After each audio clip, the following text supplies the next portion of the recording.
4 orang tersangka kasus mafia bola yang berperan melakukan pengaturan skor di kompetisi Liga 3 dilimpahkan ke Kejaksaan Negeri Kota Malang. 4 tersangka ini akan ditahan selama 20 hari ke depan dan segera menjalani persidangan di Pengadilan Negeri Kota Malang. 4 tersangka kasus mafia bola yang sebelumnya ditangkap oleh Polda Jatim Kamis sore kemarin dilimpahkan ke Kejaksaan Negeri Kota Malang dari Kejaksaan Tinggi Jawa Timur. Keempat tersangka yang dilimpahkan ke Kejari Kota Malang yakni Yoyo Bambang Suryo, Dimas Yopi, Imam Arif, dan Ferry Afriyanto.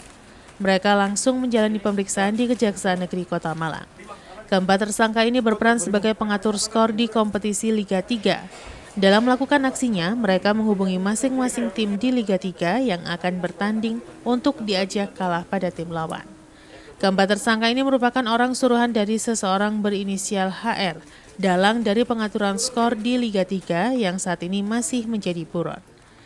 Kasih Intel Kejaksaan Negeri Kota Malang Eko Budi Susanto menjelaskan, dari hasil pemeriksaan diketahui terjadi pengaturan skor atau match fixing di Liga 3, seperti pertandingan antara Gresik Putra FC dan Persema Malang yang berlangsung di Stadion Gajayana Malang pada 15 November 2021 lalu. Nilai uang yang ditawarkan dalam praktik pengaturan skor tersebut bervariasi, mulai 20 juta hingga 70 juta rupiah.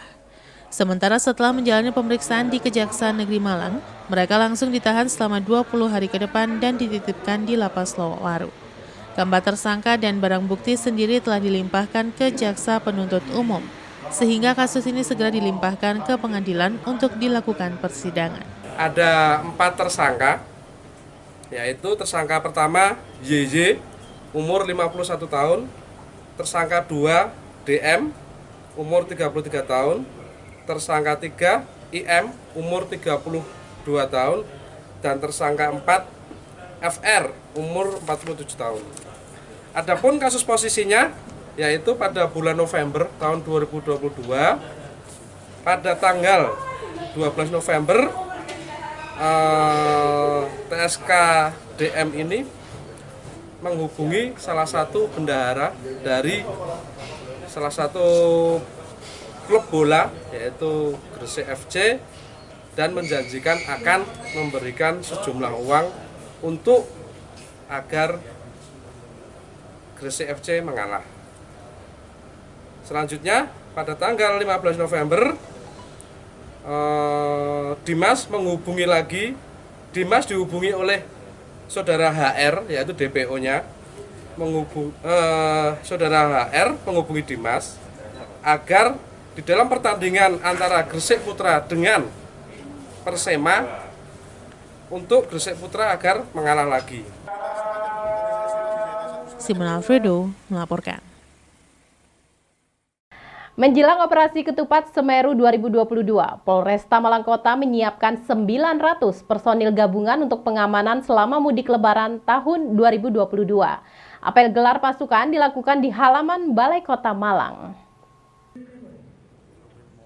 Persiapan personil jelang operasi Ketupat Semeru 2022 dilakukan apel gelar pasukan di halaman Balai Kota Malang.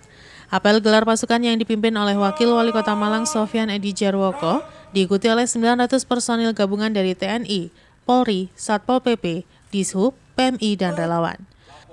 Wali Kota Malang yang menyampaikan amanah mengatakan bahwa operasi Ketupat Semeru 2022 akan dilaksanakan di beberapa titik di Kota Malang. Hal ini untuk memastikan bahwa selama mudik lebaran berlangsung aman dan masyarakat tetap sehat selama masa COVID-19. Sementara usai apel gelar pasukan, Kapolresta Malang Kota Kombes Pol Budi Hermanto mengatakan, untuk operasi Ketupat Semeru 2022, Polresta menyiapkan 900 personil gabungan TNI Polri, Pemkot, dan relawan. Selain persiapan personil gabungan, Polresta juga menyiapkan sebanyak 6 pos pengamanan dan 1 pos pelayanan di beberapa titik di Kota Malang. Nantinya, di pos pengamanan dan pos pelayanan akan dilengkapi dengan sarana dan prasarana bagi masyarakat yang ingin melakukan vaksin booster dan juga disediakan paket sembako bagi masyarakat. Sementara untuk sistem pengamanan di Kota Malang akan dilakukan secara terbuka dan tertutup. Hal ini untuk melakukan pengamanan, baik bagi masyarakat yang merayakan Idul Fitri maupun tidak merayakan tetap merasa aman. Kita menyiapkan sarana untuk masyarakat ingin melaksanakan vaksin booster. Nah, kita juga nanti akan menyiapkan beberapa sembako kepada masyarakat juga di dalam kesiapan Pospam dan Posyan. Nah, dalam hal ini pemerintah Kota Malang hadir kepada masyarakat dalam melaksanakan operasi pasar, sembako murah, dan kita juga mengawal bahwa mudik ini aman dan sehat. Kita ingin dalam pelaksanaan mudik ini selama 2 tahun masyarakat tidak melaksanakan mudik akan kita jaga, kita kawal sehingga bisa mudik ini aman dan sehat.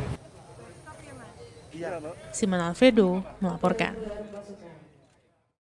Sementara itu, untuk membantu keberlangsungan usaha para pedagang kaki lima akibat naiknya harga minyak goreng dan meningkatnya kebutuhan pada saat Ramadan dan menjelang Idul Fitri, Dewan Pimpinan Daerah Asosiasi Pedagang Kaki Lima atau DPD APKLI Kota Batu menggelar kegiatan penyaluran minyak goreng curah bersubsidi tahap 3. Jumat 22 April 2022, bertempat di Sekretariat DPD APKLI Kota Batu, Kelurahan Sisir, Kota Batu.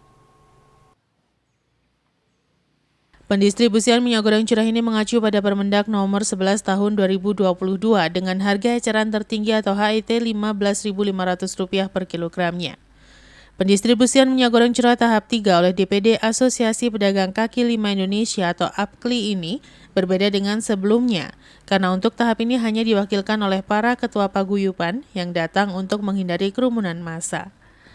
Minyak goreng curah ini setelah ditimbang langsung masuk gudang dan pada sore hari baru diambil oleh para pedagang secara bergantian di kantor Sekretariat Dewan Pimpinan Daerah Asosiasi Pedagang Kaki Lima Kota Batu atau APKLI Kota Batu di Jalan Kapten Ibnu Sisir Kota Batu.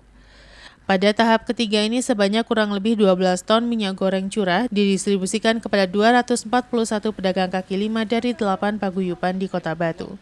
Sebelum pengisian dimulai, Ketua DPD APKLI Kota Batu bersama petugas kepolisian melihat pembukaan segel tangki penutup minyak goreng. Menurut Ketua DPD APKLI Kota Batu Mardi Setianingsih SH menjelaskan, kegiatan ini sebagai bentuk kepedulian DPD APKLI Kota Batu kepada para pedagang kaki lima agar bisa terjaga keberlangsungan usahanya akibat naiknya harga minyak goreng dan meningkatnya kebutuhan minyak goreng pada Ramadan dan menjelang Idul Fitri. Di lokasi sejak pukul 6 pagi terlihat ratusan jerigen minyak goreng sudah ditata menunggu pengisian. Pendistribusian minyak goreng curah ini mendapat pengamanan dari jajaran kepolisian Polres Batu. Ini adalah pendistribusian minyak goreng curah yang ketiga melalui DPD APKLI Kota Batu. Kami berharap seperti yang sudah periode yang kedua ini juga bisa berjalan dengan lancar, tidak ada kerumunan, dan juga petugas juga bisa melaksanakan prokes sehingga kegiatan ini bisa lancar, aman, terkendali.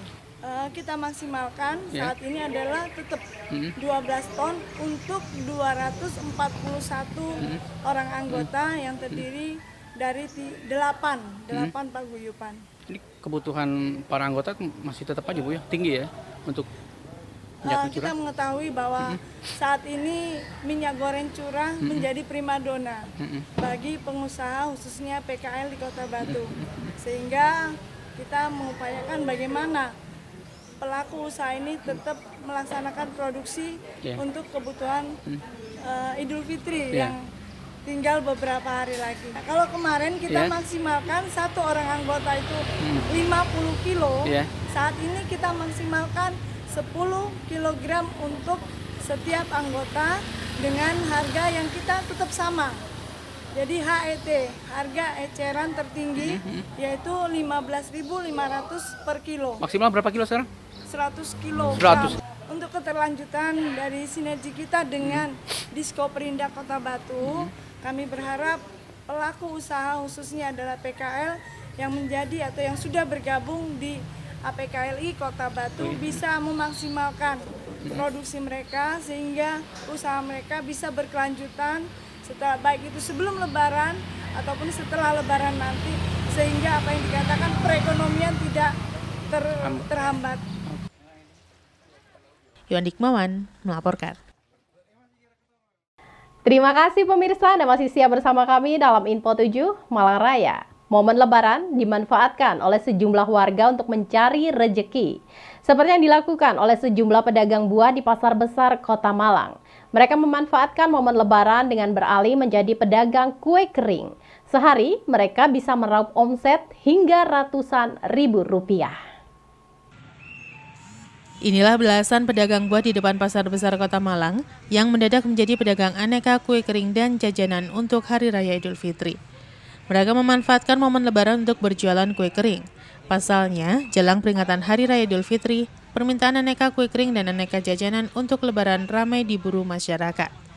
Para pedagang dadakan ini mengaku sengaja beralih menjual kue kering karena permintaan meningkat. Mereka akan berjualan kue kering hingga 12 hari ke depan atau 2 hari setelah Hari Raya Idul Fitri. Setelah Hari Raya, mereka akan kembali berjualan buah-buahan seperti semula. Para pedagang kue kering dadakan ini mengaku, dari penjualan kue ini per hari bisa meraup omset Rp500.000 hingga Rp1.000.000. Sementara, meski permintaan kue kering dan jajanan untuk Lebaran meningkat, namun diakui jika dibanding tahun-tahun sebelumnya menurun. Pedagang juga berharap dengan adanya kelonggaran di masa pandemi COVID-19 ini bisa membawa rezeki bagi hasil dagangan mereka. Saya jualannya nggak di sini, Mas. Kalau ada hari biasa kan nggak boleh kalau di sini. Jualannya di Jalan Adir Mas Suyani, jualan nasi. Cuma kan ada kesempatan berapa hari jualan di sini.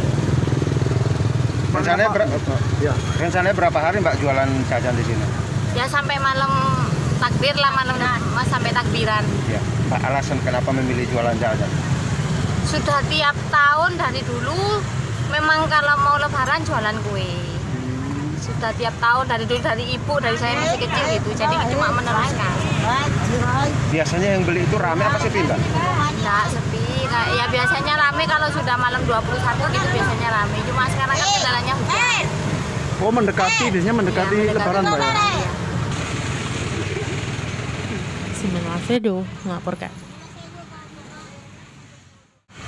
Untuk mendapatkan masukan dan saran dari warga masyarakat sekaligus membantu meringankan beban warga masyarakat pada bulan suci Ramadan, pemerintah Kota Batu melaksanakan kegiatan silaturahmi Ramadan ke berbagai masjid di Kota Batu.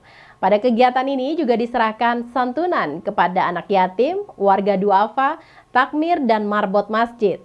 Kamis 21 April 2022 bertempat di Masjid Darut Taubah, Desa Punten, Kecamatan Bumi Aji, Kota Batu. Kegiatan silaturahmi Ramadan hari ke-12 ini berlangsung di Masjid Darussalam, Jalan Melati, Dusun Banyuning, Desa Punten, Kecamatan Bumi Aji, Batu. Kegiatan silaturahmi Ramadan 1443 Hijriah ini dihadiri Wakil Wali Kota Batu, Haji Punjul Santoso, Kabakesra Henry Suseno, Camat Bumi Aji Bambang Sulian, Kepala Desa, tokoh masyarakat, takmir masjid, masyarakat sekitar masjid, anak yatim, dan warga duafa. Kegiatan silaturahmi ke berbagai masjid di Kota Batu selama Ramadan ini sebagai bentuk perhatian pemerintah dengan menyapa dan berdialog untuk mengetahui secara langsung kondisi warga masyarakat, sekaligus membantu meringankan sedikit beban warga di bulan suci Ramadan. Silaturahmi Ramadan hari ke-20 ini, acara diawali dengan penyerahan santunan secara simbolis kepada perwakilan 10 anak yatim, warga duafa serta takmir masjid dan marbot masjid yang diserahkan oleh Wakil Wali Kota Batu Haji Punjul Santoso, Kabakesra serta Camat Bumi Aji. Acara dilanjutkan dengan sambutan Kepala Desa Punten Hening Trisuno yang mengucapkan selamat datang dan berterima kasih karena Desa Punten menjadi tempat kegiatan silaturahmi Ramadan. Dalam sambutannya, Wakil Wali Kota Batu Haji Punjul Santoso menjelaskan, berbagai bantuan pada bulan Ramadan ini telah diterima warga masyarakat, seperti bantuan langsung tunai minyak goreng dan program bantuan sembako, serta mengajak warga masyarakat untuk mengikuti program vaksin 1, 2, dan vaksin booster. Titipanipun Budawati sinten jamaah niki Bapak Ibu sing sampun nderek vaksin ping kalih sinten? Kok kamu kali? Sing sampun.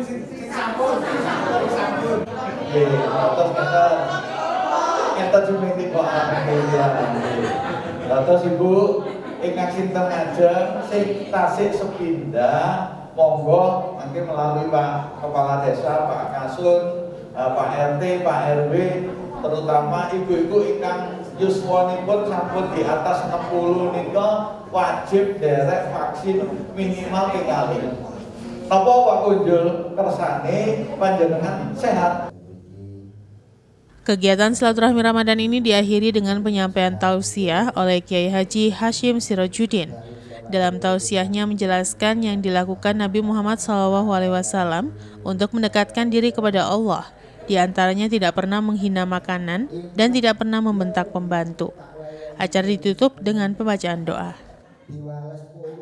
Yon Hikmawan melaporkan. Terima kasih pemirsa, Anda masih siap bersama kami dalam Info 7 Malang Raya. Menyapa dan berdialog langsung dengan warga masyarakat terkait pembangunan di Kota Batu. Pemerintah Kota Batu melaksanakan kegiatan silaturahmi Ramadan 1443 Hijriah ke berbagai masjid di Kota Batu. Pada kegiatan ini, pemerintah Kota Batu juga menyerahkan santunan dan bantuan secara simbolis kepada anak yatim, warga duafa, takmir dan marbot masjid. Kamis 21 April 2022 bertempat di Masjid Nurul Hidayah, Dusun Brumbung, Desa Gunung Sari, Kecamatan Bumiaji.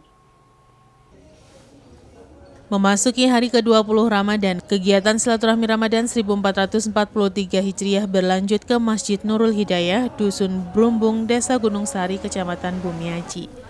Kegiatan ini dihadiri langsung oleh Wakil Wali Kota Batu Haji Punjul Santoso, Kabakesra Henry Suseno, Camat Bumiaji Bambang Sulian, Muspika, Kades Gunung Sari, tokoh masyarakat, takmir masjid, masyarakat sekitar masjid, anak yatim, dan warga duafa. Silaturahmi Ramadan hari ke-20 ini diawali dengan penyerahan santunan secara simbolis kepada perwakilan 10 anak yatim, warga duafa serta takmir masjid dan marbot masjid yang diserahkan oleh Wakil Wali Kota Batu Haji Punjul Santoso, Kabakesra serta Camat Bumiaji.